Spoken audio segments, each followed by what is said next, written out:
Bonjour à tous, on se retrouve sur ma chaîne Loisirs et Tests. Aujourd'hui, je vous présente une mini fontaine de chez Miao Store. Avant de faire cette revue, n'oubliez pas de vous abonner, n'oubliez pas d'activer la cloche de notification et de liker la vidéo si ça vous a plu. Il y a environ 3 ans, je vous avais présenté une grosse fontaine de chez Miao Store, puisqu'ils en font 2, donc ils en font une grosse que vous voyez à côté de moi. Donc je vous l'avais présentée, celle-ci, je vous mets les liens de la vidéo en description. Et aujourd'hui, justement, je vous propose la revue de leur petite fontaine. Donc la première grosse fontaine, comme vous avez pu le voir, ce sont des éléments en céramique qui sont posés ensemble, et donc l'eau coule en cascade. Et si on veut, sur cette petite fontaine, eh bien c'est le même principe, seulement c'est un seul monobloc de céramique. Cette fontaine est d'ailleurs proposée en une dizaine de couleurs différentes. Vous avez donc une petite pompe à l'intérieur qui va aspirer l'eau et qui va la rejeter bien entendu dans le réceptacle. Cette fontaine fait environ 22 cm par 22 cm par 14 en gros. Son poids fait 1,6 kg sans eau. Sa capacité est de 1,2 litre. Donc cette fontaine arrive dans cette boîte. Elle est fournie donc avec sa pompe qui est déjà à l'intérieur. Vous avez une sortie de câble d'environ 1,50 m.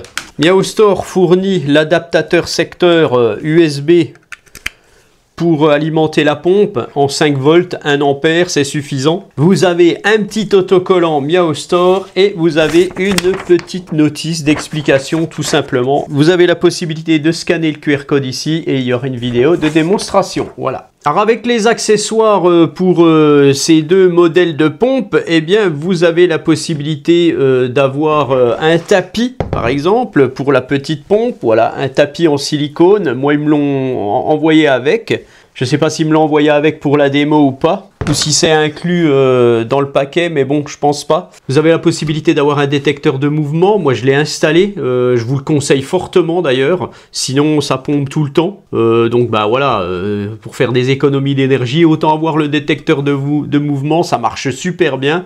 Bon, vous, si vous passez à côté, ça marche aussi, hein, mais c'est pas grave. Mais votre chat, il vient, tac, l'eau se met en route, il peut boire, et puis voilà. Et puis quand il y a personne, ça s'arrête, c'est aussi bien. Ce qui évite de trop solliciter la pompe d'ailleurs. Ils ont fait des efforts, Miao Store, sur leur pompe. J'ai dû changer une fois en 3 ans la pompe. Et en fait, la pompe peut s'abîmer si elle aspire des poils en permanence ou des choses comme ça. Donc je vous conseille fortement de régulièrement changer l'eau. Vous pouvez en rajouter par exemple dans la semaine, mais toutes les semaines changer l'eau. Et pour cette petite fontaine, vous pouvez la changer tous les 3 jours. Je pense que c'est mieux que de la laisser stagner, puisque de toute façon quand un chat vient boire, forcément il y a toujours des poils qui vont tomber. La petite pompe va aspirer et c'est ça qui peut endommager la pompe. Alors il y a un système de filtre hein, sur la pompe. C'est une petite pompe classique, mais bon voilà, c'est pas mal fait. Mais voilà, donc par expérience, je vous conseille de changer l'eau régulièrement et c'est bien plus hygiénique pour vos petits animaux. Cette petite fontaine, comme la grosse fontaine, passe au lave-vaisselle. Vous pouvez parfaitement les mettre dans un lave-vaisselle. En plus, celle-ci, ben, c'est très bien, quoi. C'est plus, ça prend pas trop de place dans un lave-vaisselle au final par rapport à la grosse. Hein. Par contre, si vous passez la fontaine au lave-vaisselle, enlevez la pompe. Hein. Vous tirez sur le manchon, vous enlevez la pompe et la pompe, vous la passez pas au lave-vaisselle. Voilà donc ce que je vais faire. Eh bien, on va faire un petit essai. Je vais aller chercher de l'eau et puis on va essayer tout ça. Voilà, j'ai 1,2 litre dans ma bouteille. Donc bien entendu, ne branchez pas votre pompe au secteur avant d'avoir mis l'eau hein, dans la fontaine. Alors, s'il y a une deuxième. Ah oui, c'est 1,2 litre, là j'ai 1,2 litre, mais voilà, 1,2 litre c'est très bien rempli, hein, ça vient presque jusqu'au bord.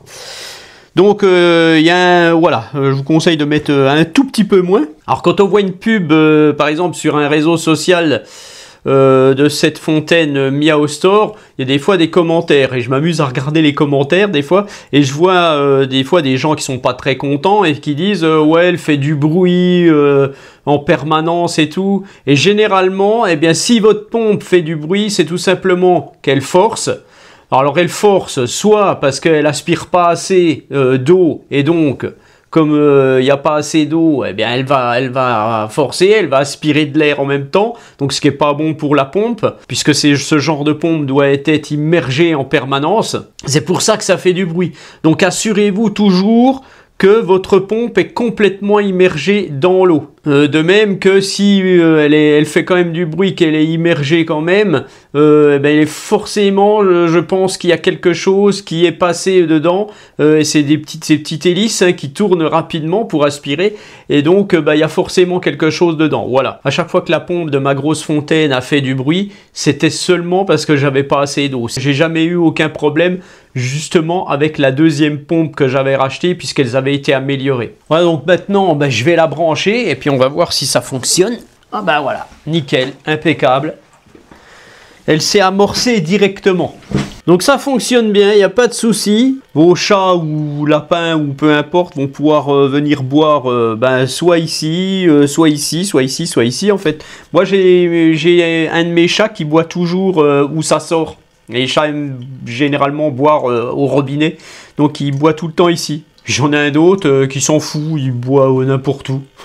Si toutefois votre pompe ne s'amorçait pas quand vous allez la mettre en route, ne paniquez pas, votre pompe n'est pas forcément hors service. C'est tout simplement qu'elle est un petit peu grippée et elle n'arrive pas à s'amorcer. Donc il faut la démonter tout simplement. Donc vous enlevez le petit truc noir ici, hein, qui sera donc relié à la pompe. Hein, voilà, c'est relié comme ça dans la fontaine. Donc vous enlevez ça, ça peut être un peu dur.